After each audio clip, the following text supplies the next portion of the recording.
জীবনের প্রথম কোনো রোজায় নিজের হাতে বাজার করা, সেহরির জন্য রান্না এবং কি রোজা রেখে তাড়াতাড়ি ইফতার প্রস্তুত করার সময় মুড়ি মাখানোর আগেই খেজুর খেয়ে ফেলা। হ্যাঁ ভাই, সত্যি সত্যি খাই ফেলছি। এখন কথা হচ্ছে, এটা কি ইচ্ছাকৃত নাকি ভুল করে? মেস, বাসা, হল সব জায়গায় থাকার অভিজ্ঞতা আমার আছে। হলে থেকে আমার যে অভিজ্ঞতা, যে পরিপক্কতা, যা যা শিখছি, মেস, বাসা কিংবা অন্য কোথাও থেকে সেটা সম্ভব না। আজকে প্রথম রোজা, গতকালই বাসা থেকে আসছি। হলের মিল অন হইতে হইতে আরো 3 থেকে 4 দিন সময় লাগবে। সবাই যেহেতু ছুটিতে গেছে, সেটা ভেবেই 3 থেকে 4 দিনের খাবার নিয়ে আসি। হলের ফ্রিজে আলাদা আলাদা প্যাকেট করে রাখি, যেন প্রতিদিন একটা করে নিয়ে আসতে পারি। আর 304 লেখা, এটা হচ্ছে আমার রুম নাম্বার, লিখে রাখি, কারণ কারোর সাথে যেন আবার এক্সচেঞ্জ না হয়।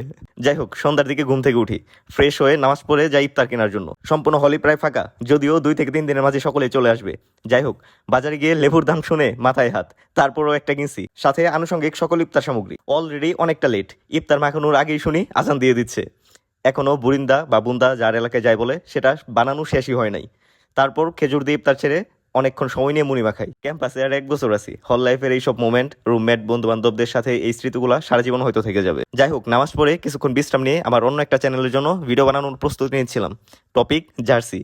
জার্সি ফেব্রিক কি, এটার কনস্ট্রাকশন, জিএসএম, প্রপার্টিজ, ব্যবহার, ইন্ডাস্ট্রিতে গুরুত্ব, ডিটেলস সবকিছু এটা তৌহিদ সিয়াম এই পেজটাতে আপলোড করবো। তো ভিডিও ভালো লাগলে like this video, follow this page. দেখা হচ্ছে নেক্সট ভিডিওতে। বাই।